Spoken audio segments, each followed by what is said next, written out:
This is the Dodgers Postcast, your instant game reaction for the Los Angeles Dodgers. Part of the Locked On Podcast Network, your team every day. Hello and welcome. Good afternoon. Welcome to the Locked On Dodgers Postcast on the Locked On Dodgers YouTube channel, the place to hang out when every game is done. I am Pete Fox, covering sports in LA, dating back to 2007 for ESPN LA and NBC Sports Radio. Well, that is not what we were looking for or hoping for. Yuck. Today's episode brought to you by 5 Hour Energy Transfusion. Go to 5hourenergy.com today and use the code Locked On Golf to receive 20% off your first order.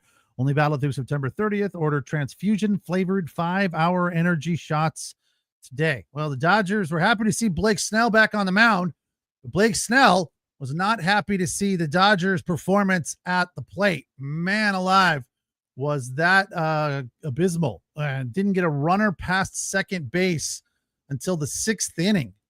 It just couldn't get anything going, and Rasmussen had them kind of baffled. So he had 6 Ks, 5 1/3 scoreless. He gave up 4 hits. Blake Snell gave up 3 runs on 5 hits, 3 of which were to the same guy, Yandy Diaz. The first home run to lead off the game. That was his 900th hit, and then he hit another one to right field. First started 4 months for Blake Snell. So you look at that and say, I guess he's still not quite there, but he looked good. I mean, he had 8 Ks. How'd those Ks turn out? 4-seam, curve. So in the first frame, he had 2 Ks on a 4-seam. Then the next time out, 2 Ks on curves. Then 4-seam slider, 4-seam, and I think the last one was a slider. So you mixed it up pretty nicely. 3-0. That's enough to win a game. So it just, one of those days, I guess. Heard a lot of talk from Stephen Nelson and Jessica Mendoza about the weather. We've heard that it's humid and it's ugly and steamy. A lot of different descriptions about the weather there in Florida. Look, they both have to play in the same weather. Is it an excuse? Sure. Is it fair? Not really. Let's go. Let's not worry about what the weather is. BB brings up a good point. WT is up with Shohei. Strikes out way too much. I know. Look, I'm saying it all the time. But you take the good with the bad, although the good has really been kind of one-dimensional. He did have a single today, couple of hits yesterday. So he's coming back around, but he's not very productive. LA Showtime number 17. Snell did not look good today. Okay. I don't know what you want. First day back from a 4-month break because of an injury. 8 Ks, 2 home runs to the same guy on a short porch to right field. The first one is not a home run in any other park except that park, Steinbrenner Field. The second one was only a home run in 3 other parks. So they're routine fly balls in almost every other ballpark. So, yeah, he didn't win, but he gave the Dodgers an opportunity. So, I don't know that's worthy of did not look good. This is what you'll be talking about. Shutout by the Rays on the heels of a shutout win yesterday. So the series is split. Rubber game tomorrow, early start, 9 o'clock Pacific time. Snell returns. We're talking about that. That's nice to see. Again, wasn't great, but I don't put it on Snell. Sorry, got to score some runs. At least 1 or 2, right? And even that wouldn't have been enough. But, how could you say that it's Snell's fault when the Dodgers did not score a run, did not get a runner past second base until the 6th inning? So I look at that and I say the offense was one of those days. And if you're trying to find excuses, you could blame it on the weather. I don't know. Yeah, it's not fun to play in Tampa in the middle of the day, 1 o'clock start. I really don't understand why they started this game early. Tomorrow, I get it. It's a getaway day. But why today? I don't understand that. Let's look at the weather in Tampa. I'm just curious how bad it really was today. 92, humidity 55. Look, that's not terrible. It's not, it's not comfortable either. it's not perfect. It's not what you're looking for. 55% humidity is high, but it's could be worse. So, again, I'm just looking for excuses. I don't know that they are. It just wasn't good. Lots of guys are still going through it. Mookie Betts 0 for 4. Shohei Ohtani did have a hit, 1 for 4. Again, 2 hits yesterday. He's still not as consistent as we're used to. And the bottom line with Shohei is we're just spoiled with what we expect. And, that last year got a lot of you guys to think that I didn't like Shohei, which is not the case at all. I'm as big a fan as anybody else. I'm not a, crazed fan where I'm buying jerseys and stuff like that, but I appreciate his ability and want him to do well as a Dodger fan. Nothing against him.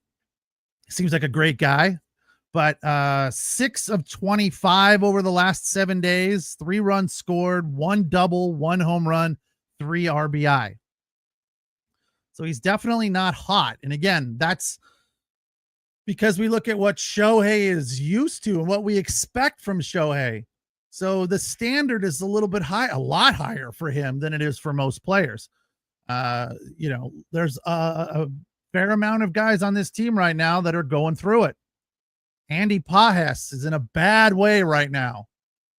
Over the last 7 days, 4 of 26, no extra base hits, no RBIs.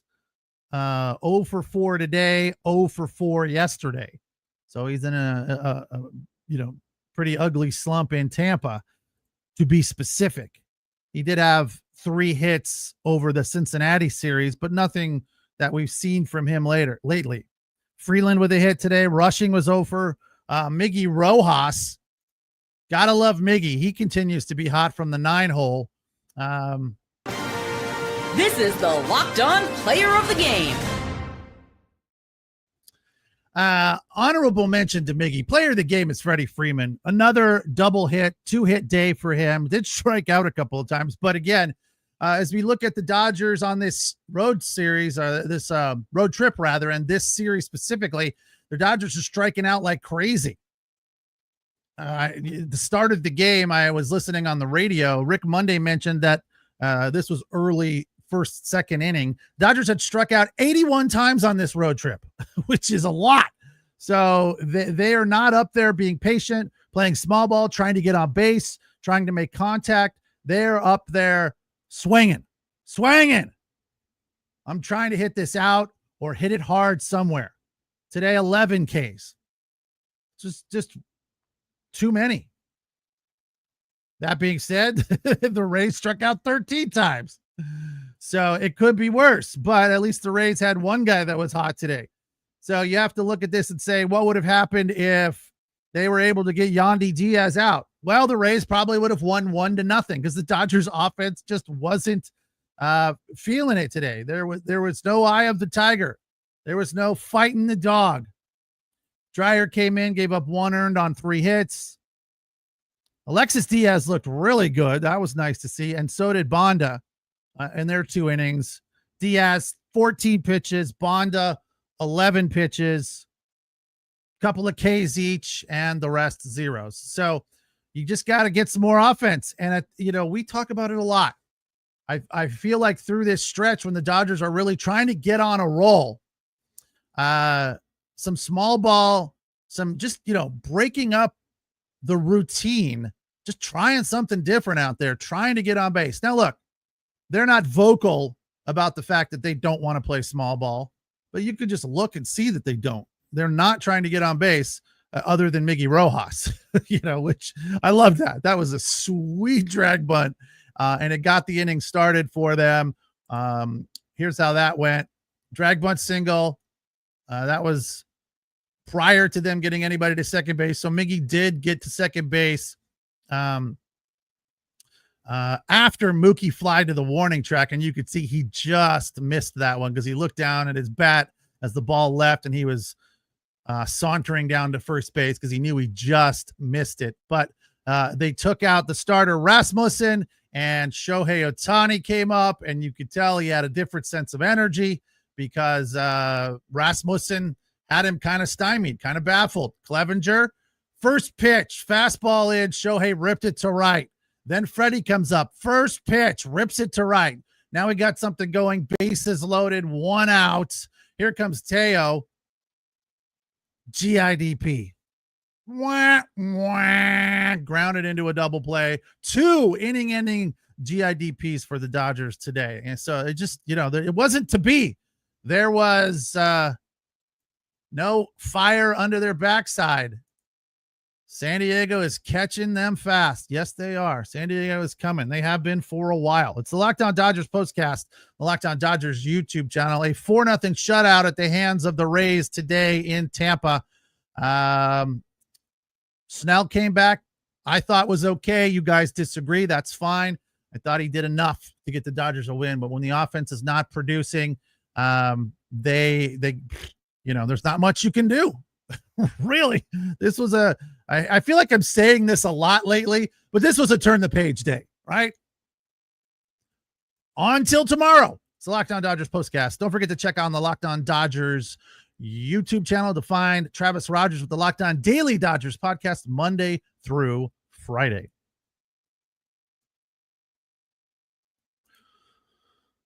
Today's episode of the Locked On Dodgers Postcast brought to you by 5 Hour Energy. Time to fuel up and turn it up with 5 Hour Energy Transfusion. It brings the bold grape, ginger, lime flavor of your favorite golf drink minus the alcohol into a quick, energizing shot. Whether you're sinking birdies or just making memories with friends, this one's a hole-in-one for your energy game. Let's be honest. Some days on the course or off it, you just need an extra boost to stay sharp and energized. I have been moving my 98-year-old mother out of her house into an assisted living facility. And we are renting the house that she lived in for the last few years. And we moved her, I think I may have told you guys this before, we moved her 4 or 5 years ago from a house that she lived in since 1978. So moving her out of that house to the next house was a different kind of nightmare, like 4 months of moving, and I'm not exaggerating. So moving her out of this house wasn't quite as bad, but moving is never fun. Point is that even if you spend an hour or two moving over a week's period of time, by the end of that, you are out of energy and you need a 5 Hour Energy to kind of get you through the rest of the day. I've been over there in the morning every day because it's cooler, trying to get this house emptied for the new tenants. And literally by noon, I'm just exhausted. So these 5 Hour Energies are always helpful in those types of situations. If you go to 5hourenergy.com today, that's the number 5hourenergy.com. You can use the promo code LOCKEDONGolf to receive 20% off your first order. This offer is only valid until September 30th on one order and cannot be used with other promotions. This code is not good on subscription orders. I am not playing any golf these days because I'm too busy with this moving project. But as soon as I get back to the golf, the 5 Hour Energy will be part of my new golf bag, which I think I'm getting for my birthday here coming up. Whether you're meeting up with friends or trying to turn 18 holes into 36, get the energizing boost you need to power through. Order transfusion flavored 5 Hour Energy shots today.